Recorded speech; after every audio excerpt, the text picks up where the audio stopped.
Hello and welcome back to Retro Break. In this video I'm going to be showing you all the retro games that I picked up at London MCM last weekend, so here we go. I'm going to start, as always, with the Game Boy games, and I picked up quite a lot from this event. We'll start here with some Japanese Game Boy games. So the first one I got here, from the same game store that was in Play Expo Manchester, the one that had all the Japanese games in the boxes. This one here is the original Tetris, the Japanese version. I believe this is the last version of Tetris that I need to complete my entire Game Boy Tetris collection, so I'm very happy to have that one. Of course, it's no different to the one that got released over here, so not too exciting, but still happy to have it, and it was only £3 as well. The next one here, and this one's a bit more interesting, this is actually one of the Tamagotchi games, one of the Japan exclusive Tamagotchi games. Not Pokemon Yellow, as you might think from the game cart, but it is actually Tamagotchi something something number 2. And of course it's all in Japanese, so I haven't been able to actually get very far in it until I maybe find a translation patch or something in the future, but still really cool to have this one. So the next game we have here is Quarth, which was an arcade game by Konami. It's basically the same as the block game that was in the Konami collection for the Game Boy Color that I showed off in the last video. So if you saw that, this is the original black and white version of that game, and it's a lot of fun. I also got some sort of Bomberman RPG called BB Daman Baku Gu Gaiden. I have no idea. And I really can't get very far in this one at all because there's a very big language barrier to get past. So I think this is just one for the collection, not one that I'll actually be playing very much of. And this one here, this is actually I thought this was going to be a Game Boy version of the SNES game that I picked up when I was in Japan a few years ago. I can't remember what the English name of it is. If anyone knows, let me know. But unfortunately, this game is actually a top-down adventure game. It's not a side-scrolling platformer like the SNES one was at all, so a little bit disappointed that it wasn't a platformer, but still cool to have for the Game Boy collection. And saving the best till last for the Japanese Game Boy games, this one I didn't even know existed. This is Columns for the Game Boy Color. Columns obviously being Sega's answer to Tetris at the time, so it's really fascinating to find out that there was actually a version of Columns for the original Game Boy. And it actually plays really well, and it has a nice Super Game Boy border if you play it on the SNES. So I'm really happy with this pickup, and it was only a £5 as well, so you really can't go wrong for that. Now, 2 more Game Boy games. These ones are UK releases, and I made sure that they were UK releases because these are going in my full UK collection one day. They are Prophecy, the Viking Child, which is not an RPG like I thought it was. It actually turned out to be a Game Boy version of the Atari Lynx game Viking Child, which is a game that I picked up with that system. I actually did a video on the Atari Lynx back in January when I first got mine, so if you want to see how this compares to the Atari version, definitely have a look back on my channel and find that old Atari Lynx video. Kind of interesting, but there's one really weird thing about this game, and that is the fact that as you fall off a platform or something, the sprite changes size completely, and it's really weird.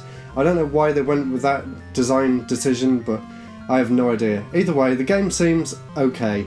And it's also weird that there's music, but there's no sound effects whatsoever. And the last game here that I'm showing for the original Game Boy, this one is Arcade Classics 4, Defender and Joust. 2 of my favourite arcade games, so I'm very happy to have Game Boy versions. And if you have a Super Game Boy, like most of the games for the Game Boy, it also includes a really nice border and a nice arcade machine style overlay for the games as well, so really recommend all of these arcade series ones. This is one of the best. Now for Game Boy Advance and something slightly more modern, this is Tetris Worlds for the GBA. I haven't really got into collecting Tetris games for the Game Boy or the DS or anything, but this is just another one for the collection. When I bought it, it actually had a big strip of like sellotape going all the way around it, so I very carefully peeled all that off, and it actually came off really well. So I'm very happy with this. I think it was only a tenner as well, which is a great price for a complete in-box Game Boy game. And it does have the instructions in there too, so really happy to have this one. Unfortunately, the game itself isn't fantastic. There's a bit of slowdown, which really isn't great for the sort of action game that Tetris is, but never mind. It's still a pretty cool thing to have, and it's nice to see how they transitioned from the GameCube and the PS2 to the Game Boy Advance for this version of Tetris Worlds. So if anything, it's just an interesting curiosity, and it was fairly cheap as well. And now another game from that Japanese game stall. This one is Dragon Quest 1 and 2 for the SNES. This is a really nice remake of the Famicom original Dragon Quest 1 and 2. I really need to download a translation patch to play it properly. Some of you might not know this, but Dragon Warrior, the UK one, was actually one of the very first games that I ever played, so it's really cool to see how that turned into a 16-bit style game, because I'm so used to seeing the original graphics. Really happy to have this one. I love the Dragon Quest games. Now for a modern game. This one is Ys 8 Lacrimosa of Dana, or Dana, or Dana. Don't know how to pronounce it, but I'm absolutely loving the game so far, and this edition of the game here actually came with some cards inside, so I'll show them quickly, and they are of the three main characters. So you've got Dana there, or Dana, and then you have Doggy, or Dogi, and then you have Adol, or Adol. So I have no idea how to pronounce any of these games or any of the characters, but it's very cool that it also includes some art cards in with the game. And as well as that, in here it also has a little fold-out poster and a reversible cover. So you can see the back there of the box, there's a nice reversible cover. And if I unfold this, there's a nice poster with some of the artwork from the game, and on the back it has a nice map. So I'm really happy to have this. It's a game that I've wanted for a long time now, but it's always been slightly out of my price range on eBay or Amazon, so I was very happy to actually pick it up from NIS Europe themselves, and it was 40 quid for the special edition, and I'm really happy with it. It seems like a fantastic game so far, and it's definitely going to be a game that I go back to and complete. I promise that now, so look forward to me in a future video sharing my thoughts on Ys 8 when I've actually finished it. Now this one here is a really weird, interesting thing, curiosity I suppose. It is 369 games in one for the Game Boy Advance. No repeats, apparently.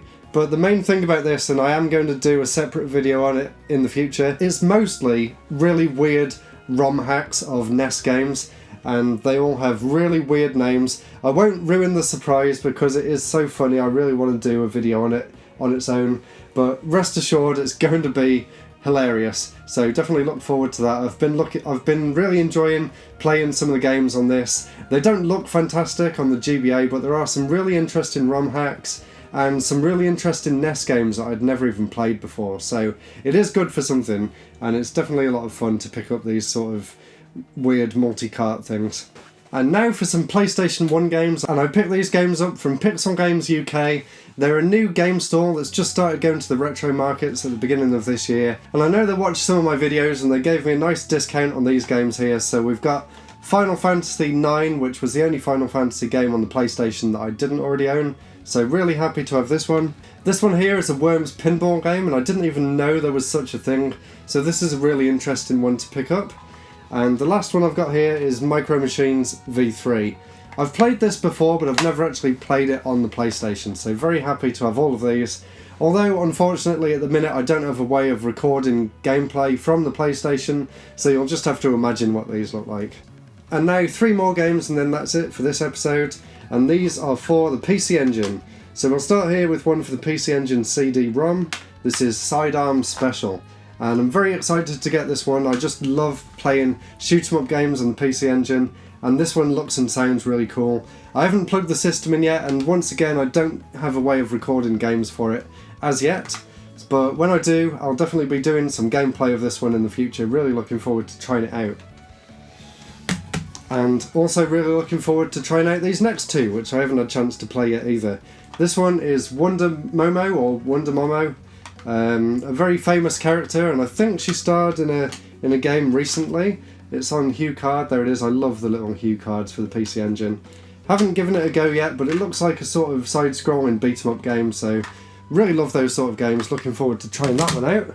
And the last one here is called B-Ball, and I have no idea what this one is at all. So if you know what it's like, leave a comment down below and let me know. I'm going to try and find my system and play them, but as you can see, there's a lot of stuff in here and I haven't quite got round to hooking everything up. So thank you so much for watching. If any of you guys were at MCM London, let me know what you picked up, let me know what you thought of the show. Thank you so much for watching. Don't forget I have a Patreon if you want to pledge a little bit and see these videos early. There's a link in the description for that. But that's all for now guys, I'll see you next week for another episode. Don't forget to subscribe. Goodbye.